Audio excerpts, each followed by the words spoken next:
আল্লাহ পাক বলছেন তাহলে এগুলো কি? সূরা আলে ইমরান 10 নং আয়াত আল্লাহ পাক বলছেন, দেখেন, ইন্নাল্লাযীনা কাফারু লান তুগনি আনহুম আমওয়ালুহুম ওয়ালা আওলাদুহুম মিনাল্লাহি শাইআ ওয়া উলাইকা হুম ওয়াকুদুন নার।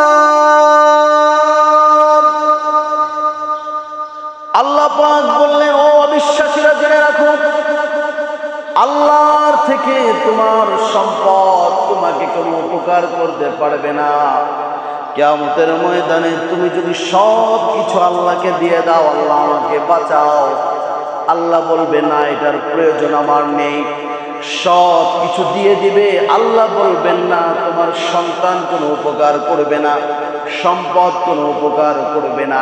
আজকের এই কিয়ামতের ময়দানে আনলিগাল যা কিছু তোমার জীবনে সন্তান সম্পদ যা কিছু আছে, আমি সব কিছু ওয়া উলাইকা হুম ওয়াকুদুন নার, জাহান্নামের ইন্ধন হিসেবে প্রস্তুত করে দিলাম।